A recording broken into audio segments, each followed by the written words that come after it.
రాష్ట్రంలో ఉచిత చేప పిల్లల పంపిణీ పథకం 2026-27 అమలుకు ప్రభుత్వం అనుమతించింది. ఇందుకు 116 కోట్లను విడుదల చేస్తూ ఉత్తర్వులు జారీ చేసింది. 90 కోట్ల చేప పిల్లలు, 10 కోట్ల రొయ్య పిల్లల కొనుగోలుకు వెంటనే టెండర్లు పిలవాలని ఆదేశించింది. రాష్ట్రంలో 12 లక్షల మత్స్యకార కుటుంబాల జీవనోపాధికి ఉద్దేశించి 2016 నుంచి ఉచిత చేప పిల్లల పంపిణీ పథకాన్ని ప్రభుత్వం అమలు చేస్తోంది.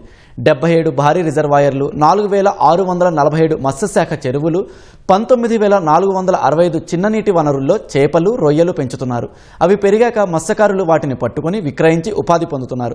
ఏటా జూన్, జూలై నెలలోనే టెండర్లు పిలుస్తుండగా ఈసారి ఎల్నినో ప్రభావం వల్ల వర్షాలు సరిగ్గా లేక చెరువులు, కుంటలు, జలాశయాల్లోకి తగినంత నీరు చేరకపోవడంతో పథకం అమలుపై సందిగ్ధం ఏర్పడింది.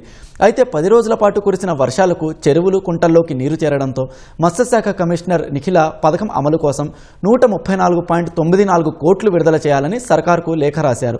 ఈ ప్రతిపాదనకు సీఎం కార్యాలయం ఆమోదం తెలిపింది. ఈ నేపథ్యంలో ప్రభుత్వం పథకం అమలుకు ఆమోదం తెలుపుతూ నిధులు విడుదల చేసింది. మరో 18.94 కోట్లను టెండర్ల అనంతరం విడుదల చేస్తామని ఉత్తర్వుల్లో పేర్కొంది.